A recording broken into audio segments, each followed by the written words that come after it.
मुअज़्ज़ज़ मुहतरम व मुकर्रम अल्लाह पाकेर आशिकीन जाकिरीन बंदागण अस्सलामु अलैकुम व रहमतुल्लाहि व बाराकातुहू। शुक्र आदाय करी महान रब्बुल इज्जत अल जलालेर शाही दरबारे जार एकान्त मेहरबानीते सय्यदुल आय्याम जुमार दिने माहे जिलहजेर आजकेर द्वितीय जुमार दिने যে মহান মনিব আমাদেরকে সালাতুল জুমা আদায়ের জন্য তারই পবিত্রঘর মসজিদে আসার তৌফিক দিয়েছেন, সে মহান মালিকের শুকর আদায় করি। সকলেই পড়ি আলহামদুলিল্লাহ। রব্বানা লাকাল হামদ হামদান কাসীরান তাইয়্যিবান মুবারাকান ফীহি या रब्बी लकल हम्दु कमा यंबगी लिजलाली वजहिका वाज़ीम सुल्तानिका। আমরা আল্লাহর শুকর আদায় করেছি, আল্লাহ কবুল করেন, সকলে বলে আমিন। প্রিয় মুসল্লিয়ান আজম, আজকে আলোচনার বিষয় হজ থেকে ফেরার পরে হাজিদের করণীয়। এ বিষয়ে কথা বলবো ইনশাআল্লাহ। ওমা তৌফিকি ইল্লা বিল্লাহ।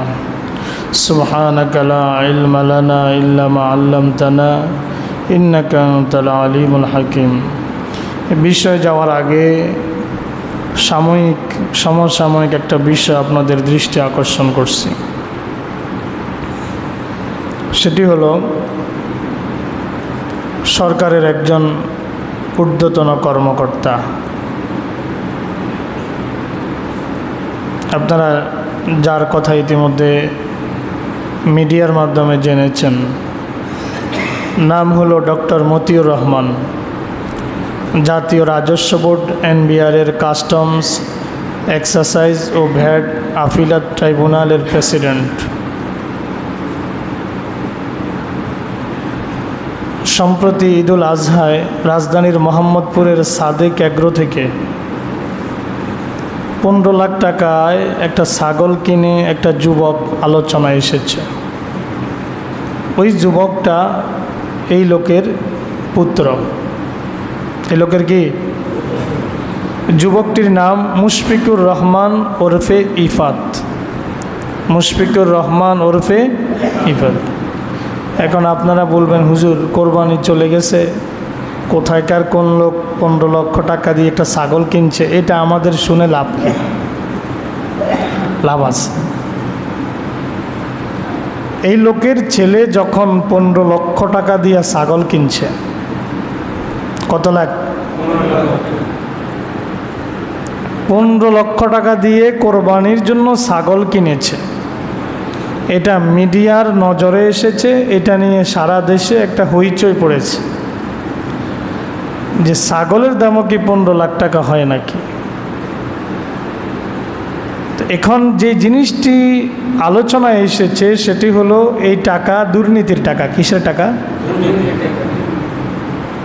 তার বাবা জাতীয় রাজস্ব বোর্ডের একজন উচ্চ পদস্থ কর্মকর্তা ডক্টর মতিউর রহমান।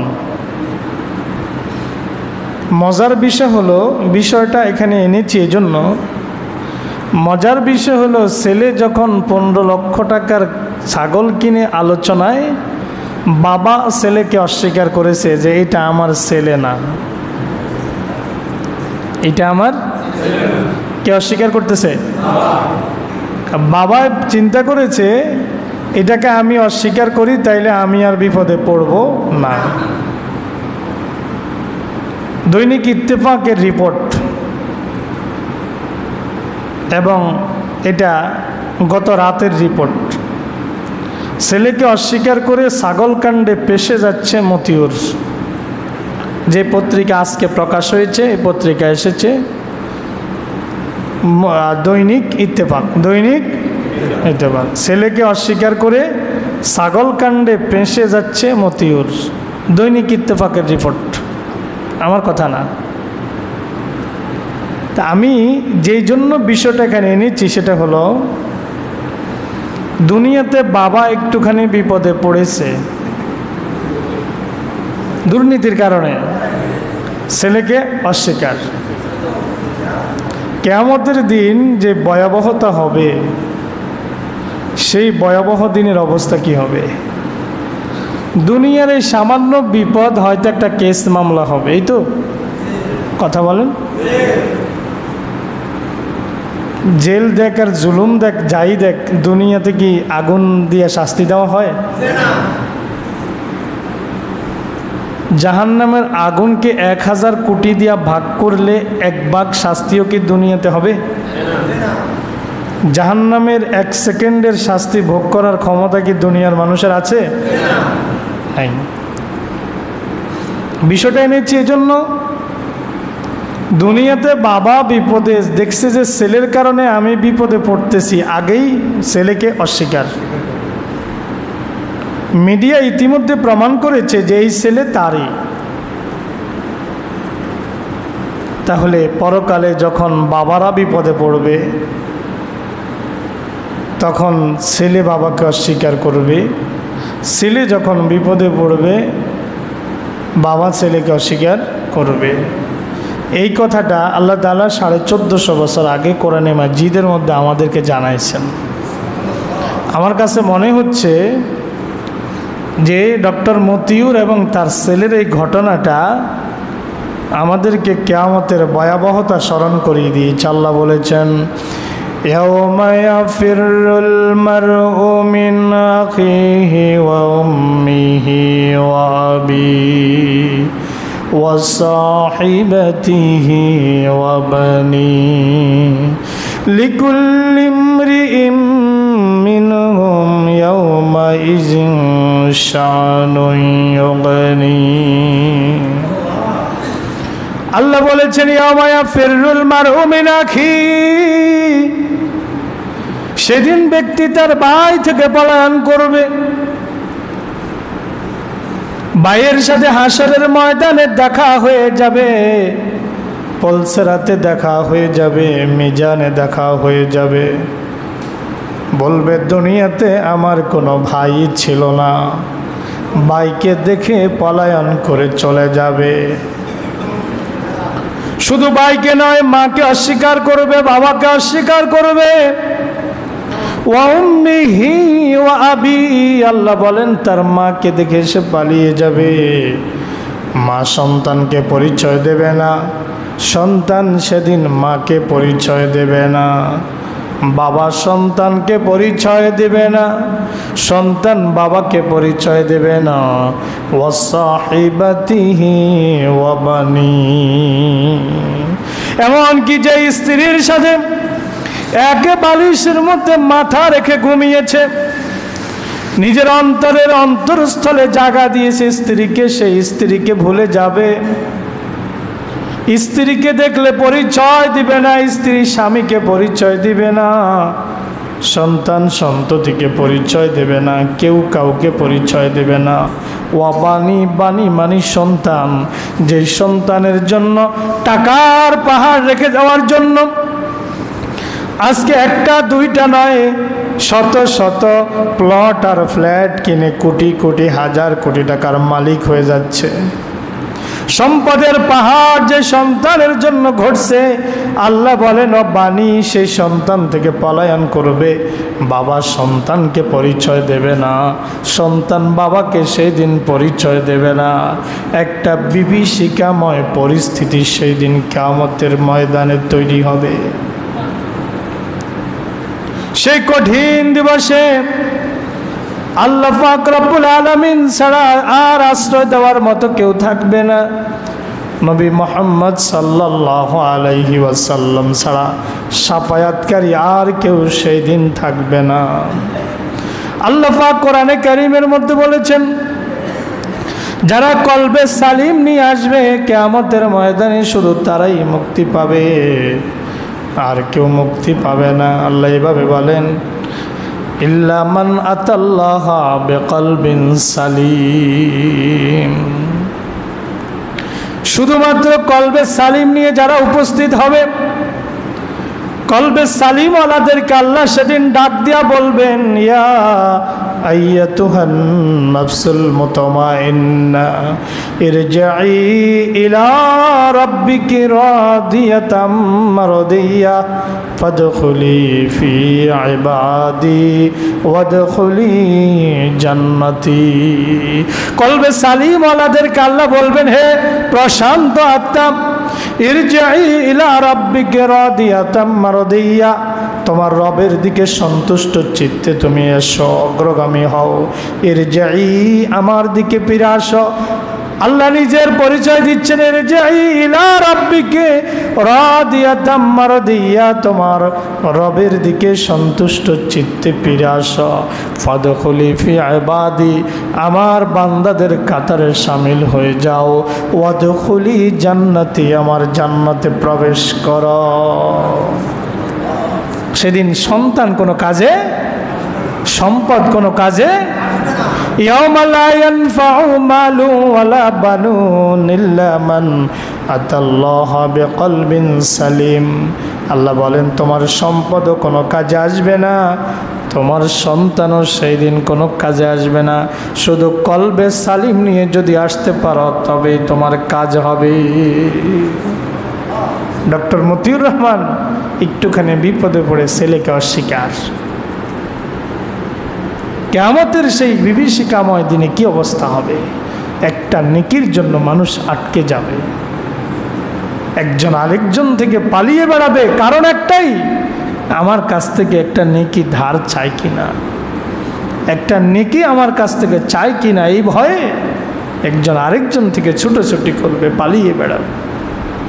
এজন্য আসুন আমরা আল্লাহকে ভয় করি। কাকে কাকে ভয় করি? দুনিয়া আমাদের প্রয়োজন আছে, কিন্তু দুনিয়ার পিছনে মত্ত না হই। পরকাল ছেড়ে দিয়ে দুনিয়ার পিছনে না ঘুরি, পরকালকে সামনে রেখে দুনিয়া যতটুকু অর্জন করা যায় ততটুকু গ্রহণ করি। ঠিক কিনা কথা বলেন? আমি আগে বলেছি, আজকে আমার বিষয় হচ্ছে হজ থেকে ফিরে আসার পরে হাজিদের করণীয়। মনে আছে আপনাদের?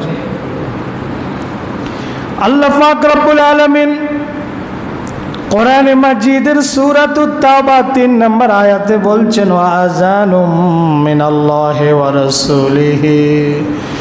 রাসূলিহি লিন-নাসি ইয়াওমাল হজ্জিল আকবার আন্নাল্লাহা বারিয়্যুম মিনাল মুশরিকিনা ওয়া রাসূলুহু ফাইন তুবতুম ফাহুয়া খায়রুল লাকুম ওয়া ইন তাওয়াল্লাইতুম ফা'লামু আন্নাকুম গায়রু মু'জিজিল্লাহ ওয়া বাশশিরিল লাযিনা কাফারু বিআযাবিন আলীম।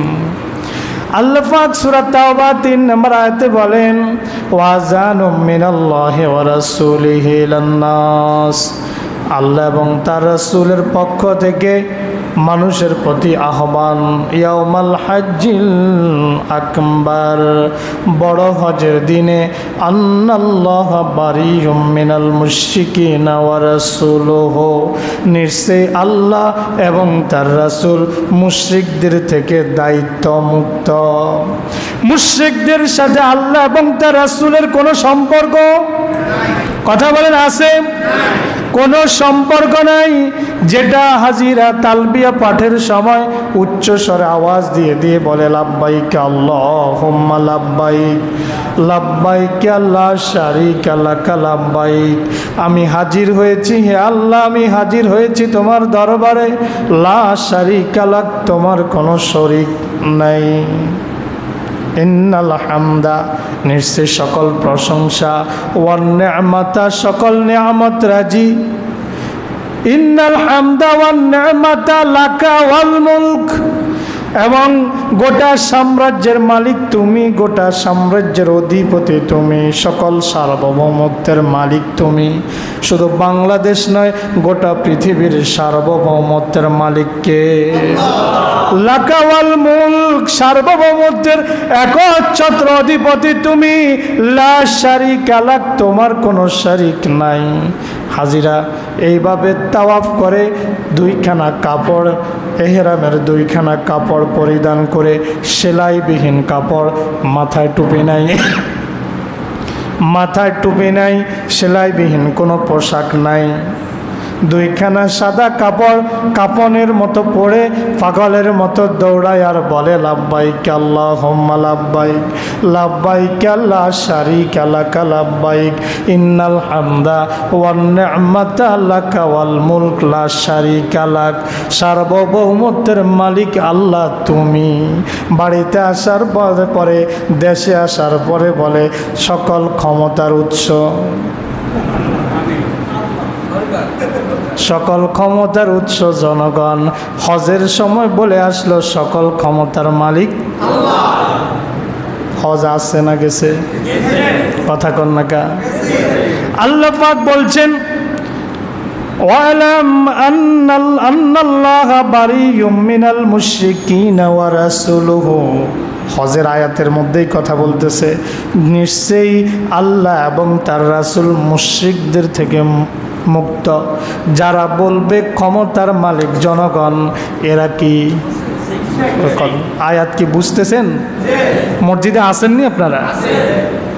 আল্লাহ বলছেন হজের আয়াতে আন্নাল্লাহা বারিয়ুম মিনাল মুশরিকিনা ওয়া রাসূলুহু, আল্লাহ এবং তার রাসূল মুশরিকদের থেকে মুক্ত। মুশরিকদের সাথে আল্লাহ এবং তার রাসূলের কোনো সম্পর্ক নাই। হজে বলে আসলো সকল ক্ষমতা তোমার, রাজত্ব তোমার, সার্বভৌমত্ব তোমার। দেশে আসার পরে বলল ক্ষমতার মালিক জনগণ। এটার মতো মুনাফিকি, এটার মতো মুশরিকি কথা, শিরকি কথা আর কিছু হতে পারে না। এই রকম ব্যক্তিরা বছর বছর হজ করে, এই রকম ব্যক্তিরা যারা মানুষের আইন বাস্তবায়ন করতে চায়, যারা মানুষকে ক্ষমতার উৎস মনে করে, এই রকম ব্যক্তিরা বছর বছর হজ করে। এদের হজ আল্লাহর দরবারে পৌঁছবে? কথা কয় না কা? পৌঁছবে। এদের হজ আল্লাহর দরবারে পৌঁছবে না, কারণ এদের কথায় আর কাজে মিল আছে নাকি? আল্লাহ পাক বলছেন আগে যদি ভুল করে থাকো বান্দা, বাংলাদেশে থাকতে বলছো ক্ষমতার মালিক জনগণ, সৌদি আরবে আসার পরে লাব্বাইক তালবিয়া পাঠ করার পরে তোমার মনের গতিটা যদি চেঞ্জ হয়ে যায়, ও বান্দা শোনো, ফাইন তুবতুম ফাহুয়া খায়রুল লাকুম। সৌদি আরবিয়াতে হজের উসিলা এসে যদি তুমি তওবা করো, এই তওবাটা তোমার জন্য উত্তম। মনে হয় যেন আজকের বাংলাদেশের দিকে তাকাইয়া, আজকের সৌদি আরবিয়ার দিকে তাকাইয়া মনে হয় আয়াতটা আজকে নাজিল হচ্ছে। আল্লাহ বলছেন যদি তুমি তওবা করো, অতীতে যা করেছো তো করেছো, ফাইন তুবতুম, যদি তোমরা তওবা করো, ফাহুয়া খায়রুল লাকুম, এটা তোমাদের জন্য উত্তম।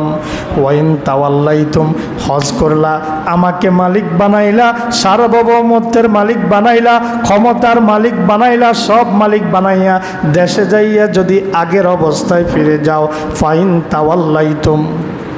আবেদ সাহেবরা আসেনি? ফাইন তাওয়াল্লাইতুম, যদি তোমরা আগের অবস্থায় ফিরে যাও, এয়ারপোর্টে নেমে যদি আবার বলো ক্ষমতার মালিক জনগণ, ফাইন তাওয়াল্লাইতুম, মিলেনি না কি? মিলে না? কথা কয় না। প্রেক্ষাপটের সাথে আয়াত মিলে নাকি মিলে না? ফাইন তাওয়াল্লাইতুম কয় মিলে না বলে, মিলে তো। ফাইন তাওয়াল্লাইতুম, যদি আগের অবস্থায় ফিরে যাও, ফালামু, তবে জেনে রাখো, আন্নাকুম গায়রু মুজিজিল্লাহ, তোমরা আল্লাহকে অক্ষম করতে পারবে না, আল্লাহকে সামর্থ্যহীন করতে পারবে না। তোমরা যদি আল্লাহকে সার্বভৌমত্বের মালিক মনে নাও করো, তোমরা যদি আল্লাহকে ক্ষমতার মালিক মনে নাও করো, আল্লাহ ক্ষমতাহীন হয়ে যাবে না। ফালামু আন্নাকুম গায়রু মুজিজিল্লাহ, ফালামু, আল্লাহ কয় জেনে রাখো, বহু বচন, তোমরা জেনে রাখো আন্নাকুম নিশ্চয় তোমরা সকলে গায়রু মুজিজিল্লাহ আল্লাহকে অক্ষম করতে পারবে না। ওয়াবাশশিরিল্লাযিনা কাফারু বিআযাবিন আলিম আল্লাহ একটা তিরস্কার করে বলছেন যারা আমার সাথে কুফরি করে এই সকল হজ টজ পালন করার পরেও লাব্বাইক লাব্বাইক বলে চিৎকার দেওয়ার পরেও লা শারিকা লাকা বলে চিৎকার দেওয়ার পরেও লাকাওয়াল মুলক বলে চিৎকার দেওয়ার পরেও যারা আমার সাথে আবারও কুফরি করে ওয়াবাশশিরিল্লাযিনা কাফারু ওই সকল কুফরি করা কাফের লোকগুলোকে আপনি শুভ সংবাদ দিন বিআযাবিন আলিম যন্ত্রণাদায়ক শাস্তির কি শুভ সংবাদ না দুঃসংবাদ? আল্লাহ কয় শুভ সংবাদ দেন, শাস্তির শুভ সংবাদ দিয়ে আল্লাহ তিরস্কার করলো। কারণ দুঃসংবাদ শাস্তির তো সুসংবাদ হয় না, দুঃসংবাদ হয়, কিন্তু আল্লাহ দুঃসংবাদ না বলে সুসংবাদ বলে বান্দাকে তিরস্কার করলেন। কথা কি বোঝা গেছে? তাহলে যারা ওখানে একটা বলল এখানে আরেকটা বলল এদের হজ কি আল্লাহর দরবারে কবুল হবে? কথা বলেন। এরকম হজ করেনেওয়ালা সারা পৃথিবীতে আছে, শুধু বাংলাদেশে নাই। এই দেশও আসেনি, কথা কন, এই দেশও আসেনি।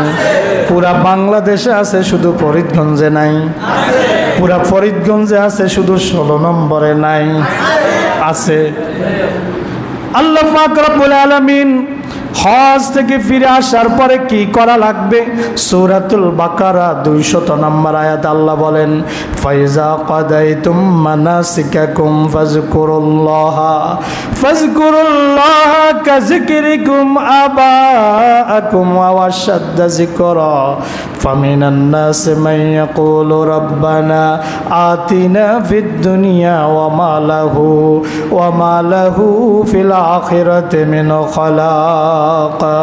ফাইজা কাদাইতুম যখন তোমরা সম্পন্ন করবে, যখন তোমরা শেষ করবে মানাসিকাকুম তোমাদের হজের কার্যাবলী ফাযকুরুল্লাহা কাযিকরিকুম আবাআকুম ফাযকুরুল্লাহা তোমরা আল্লাহর জিকির করো, বেশি বেশি করে আল্লাহর জিকির করো। কাযিকরিকুম আবাআকুম ইতিপূর্বে তোমাদের বাপ দাদাদের গৌরব গাথা নিয়ে যেইভাবে তোমরা স্মরণ করতা, বাপ দাদারা যদি অনেক উচ্চ শিক্ষিত হয়, বাপ দাদারা যদি অনেক উচ্চ বংশীয় হয়, বাপ দাদারা যদি অনেক উঁচু অনেক ভালো পদস্থ কর্মকর্তা হয়, বাপ দাদারা যদি অনেক পরহেজগার বুজুর্গ হয়, বাপ দাদারা যদি অনেক বিখ্যাত লোক হয়, আমরা তাদেরকে নিয়ে গর্ব করি কিনা? তাদের কথা স্মরণ করি কিনা? আল্লাহ বলেন তোমাদের বাপ দাদাদের গৌরব কথা নিয়ে ইতিপূর্বে তোমরা যেভাবে তাদেরকে স্মরণ করতা তার চাইতে বেশি করে আমি আল্লাহকে স্মরণ করো। আল্লাহ বলেন ফাযকুরুল্লাহ, এটা কখন? হজ থেকে ফিরে আসার পরে। ফাযকুরুল্লাহ আল্লাহর জিকির করো। কাযিকরিকুম আবাআকুম যেভাবে তোমরা ইতিপূর্বে তোমাদের বাপ দাদাদের গৌরব গাথা উল্লেখ করে তাদেরকে স্মরণ করতা, আও আশাদ্দা যিকরা অথবা তার চাইতে বেশি পরিমাণে আল্লাহকে স্মরণ করো। ফামিনান নাসি মান ইয়াকুলু রাব্বানা আতিনা ফিদ দুনিয়া ওয়া মা লাহু ফিল আখিরাতি মিন খালাক। আল্লাহ বলেন মানুষের মধ্যে এমন কিছু মানুষ আছে যারা কয় আল্লাহ যা দিবা দুনিয়াতে দিয়া দাও, দুনিয়াতে দিয়া দাও, দুনিয়াতে দিয়া দাও। ওয়া মা লাহু ফিল আখিরাতি মিন খালাক। আল্লাহ বলেন যারা শুধু দুনিয়া চায়, দুনিয়া চায়, দুনিয়া চায়, শুধু দুনিয়ার পিছনেই মত্ত হয়ে পড়ে। হজ করেছে হাজী সাহেব বলবে, হজ করেছে কি বলবে? হাজী সাহেব বলবে। তাইলে সে আখেরাত চাইলো নাকি দুনিয়া চাইলো? হজ করে আসার পরে নামের আগে আলহাজ না লিখলে রাগ হয়ে যায়। আমি হজ করে আসলাম 8 লক্ষ টাকা খরচ করে, নামের আগে দিয়ে আলহাজ নাই কেন? তাহলে কিয়ামতের দিন আল্লাহ বলবে ও বান্দা হজটা করেছিলা তোমার নামের আগে আলহাজ বলার জন্য, আলহাজ বলা হয়ে গেছে বান্দা, আজকে আমার কাছে কিয়ামতের ময়দানে তোমার জন্য কিছুই নাই। আল্লাহ বলেন আল্লাহ বলেন আমিন পামিনান নাসে মাইয়াকুলু রাব্বানা আতিনা, মানুষের মধ্যে কিছু লোক আছে যারা বলে দুনিয়াতে আমাকে দিয়া দাও, ওমা লাহু ফিল আখিরাতি মিন খলাক, আমি আল্লাহ পরকালে তাদের জন্য কিছুই রাখি নাই, পরকালে তাদের জন্য কিছুই থাকবে না। তাইলে সকল ইবাদত, দেখেন এই কথাটাও হজের আয়াতের সাথে, কিসের সাথে, কিসের আয়াতের সাথে? হজ করে আসছে, হজ করে আসার পরে, হজ করে আসার পরে গোঁস দিয়া সুপারি গাছে উঠে সুপারি বাড়ে, গোঁস দিয়া ধান ক্ষেতের মধ্যে জংলা পরিষ্কার করে, এরকম হাজি সাহেব আছে না নাই? এরকম হজ, হজ কবুলের নিদর্শন আজকে সকালে পড়ছিলাম। হজ কবুলের নিদর্শন হলো হজ থেকে ফিরে আসার পরে যেই লোকটা হজ করবে তার নেক কাজের পরিমাণ আগের চাইতে বেড়ে যাবে, পাপের পরিমাণ তার কমে যাবে। কিন্তু যার পরিমাণটা নেকের পরিমাণ বাড়বে না, বরং পাপের পরিমাণ বেড়ে যাবে, অথবা আগের মতোই অবস্থায় থেকে যাবে, কোনো চেঞ্জ যার ভিতরে আসবে না, বুঝতে হবে এই লোকের হজ কবুল। কথা ক্লিয়ার? যে লোক হজ থেকে আসার পরে আগের চাইতে ভালো না হবে, বোঝা যাবে তার কি হয় নাই, হজ কবুল হয় নাই। হজ থেকে আসার ফিরে আসার পরে আরো কিছু কর্তব্য আছে, আরো কিছু কর্তব্য আছে। তার আগে একখানা হাদিস বলি। হজরতে আবু হুরায়রা থেকে বর্ণিত, তিনি বলেন ক্বালা সামিতুন নাবিয়্য সাল্লাল্লাহু আলাইহি ওয়াসাল্লাম ইয়াকুল মান হাজ্জা লিল্লাহি ফালাম ইয়ারফুস ওয়া লাম ইয়াফসুক রাজাআ কা ইয়াউমি ওয়ালাদাতুহু উম্মুহু। আল্লাহর নবী বলেন, যেই ব্যক্তি হজ করলো আল্লাহর সন্তুষ্টির জন্য, কার জন্য? হাদিসখানা সহিহ বুখারীতে এসেছে 1521 নাম্বার। যে ব্যক্তি আল্লাহর জন্য হজ করলো, ফালাম ইয়ারফুস ওয়ালাম ইয়াফসুক, এবং হজের মধ্যে কোনো অশালীন কথাবার্তা বলল না, যাবতীয় গুনাহ থেকে হজের মধ্যে যেই লোক বিরত থাকলো, ওই লোকটা ওখান থেকে এমনভাবে ফিরে আসে, একটা সন্তান মায়ের গর্ভ থেকে যেমনভাবে নিষ্পাপ হয়ে দুনিয়াতে আসে, হজ থেকে যদি ফিরে আসে ওই লোক এমন নিষ্পাপ হয়ে ফিরে আসে। সুবহানাল্লাহ। হজ থেকে যখন কোনো ব্যক্তি ঘরে ফিরে আসবে তার জন্য কয়েকটি আমল আছে। 1 নম্বর আমল হচ্ছে ঘরে ঢোকার আগে, ঘরে ঢোকার আগে লোকটা 2 রাকাত নামাজ পড়বে। মসজিদে ঢুকে, বাড়ির নিকটে যে মসজিদ, ওই মসজিদে ঢুকে 2 রাকাত নামাজ পড়বে। এই আমলটা আল্লাহর নবী করেছেন। সহিহ বুখারী 4443 নম্বর হাদিস। এবারত বলার সময় এখন আমার হাতে নেই। আল্লাহর নবী যখন সফরে যাইতেন, সফর থেকে ফিরে আসার সময়, ফিরে আসলে ঘরে ঢোকার আগে 2 রাকাত নামাজ পড়তেন। সহিহ বুখারী 443। আরেকখানা হাদিস মুসনাদে বাজ্জারের মধ্যে এসেছে, আল্লাহ রাসূল সাল্লাল্লাহু আলাইহি ওয়াসাল্লাম যখন কোনো কাজের উদ্দেশ্যে, কোনো প্রয়োজনে ঘর থেকে বের হতেন 2 রাকাত নামাজ আদায় করতেন। আল্লাহ রাসূল বলেন, যে ব্যক্তি এই 2 রাকাত নামাজ পড়ে ঘর থেকে বের হবে, ঘরের বাহিরের সকল বিপদ আপদ থেকে আল্লাহ তাকে হেফাজত করবে। আবার যখন সফর থেকে ফিরে আসে ঘরের মধ্যে আবার 2 রাকাত নামাজ পড়বে। যতক্ষণ ঘরের মধ্যে থাকবে ঘরের আভ্যন্তরীণ সকল বিপদ মুসিবত থেকে আল্লাহ হেফাজত করবে। সুবহানাল্লাহ। আরেকখানা আমল, হজ থেকে ফিরে আসার পরে আরেকখানা আমল হচ্ছে পরিবার পরিজনকে নিয়ে, সবাইকে নিয়ে দোয়া করা। কি করা? আর আমরা যারা আম পাবলিক আছে, যারা হজে যাইতে পারি নাই, তাদের উচিত হলো, এটাও মুস্তাহাব, তাদের উচিত হলো যারা হজ করে এসেছে তাদের কাছে যাইয়া মুসাফাহা মুআনাকা করা, তাদেরকে দিয়া দোয়া করানো। তাদেরকে দিয়া কি করানো? দোয়া করানো। আরেকখানা আমল, হজ থেকে ফিরে মেহমানদারি করা মুস্তাহাব। মেহমানদারি করা কি? এটা করতেই হবে এমন না, মেহমানদারি করা মুস্তাহাব। আল্লাহর নবী সাল্লাল্লাহু আলাইহি ওয়াসাল্লাম বিদায় হজ থেকে আসার পরে বুখারীর বর্ণনা, হযরতে জাবের ইবনে আব্দুল্লাহ রাদিয়াল্লাহু তাআলা আনহু থেকে বর্ণিত হাদিস সহিহ বুখারীতে এসেছে, আল্লাহর নবী যখন বিদায় হজ করে আসলেন সাহাবীদেরকে নির্দেশ দিলেন একটা পশু জবাই করো। সাহাবীরা একটা উট অথবা একটা গরু জবাই করলো। বর্ণনা দুই রকম, হয় গরু অথবা উট জবাই করলো। জবাই করার পরে আল্লাহর নবী সকল সাহাবীদের মেহমানদারি করেছেন। সুবহানাল্লাহ। এই জন্য যারা হজে যাবে তাদের জন্য মুস্তাহাব আমল হজ থেকে ফিরে এসে আত্মীয় আপনজন পাড়া প্রতিবেশী নিয়ে একটু খাবার দাবারের আয়োজন করা। এটা হচ্ছে বুখারীর হাদিস, আমার কথা না। এখন তো খাওয়ানো নিয়ে বহু কথাবার্তা, আমি সেই আলোচনা এখন যাব না, সময়ও নাই। এটা বুখারীর বর্ণনা, হযরতে জাবের ইবনে আব্দুল্লাহ থেকে হাদিস। এই জন্য যারা হজে যাবেন তাদেরকে নিয়ত পরিশুদ্ধ করা লাগবে। যারা হজে যাবেন তাদের টাকাটা হালাল পন্থায় হওয়া লাগবে। কি পন্থায়? কি পন্থায়? হালাল পন্থায় হওয়া লাগবে।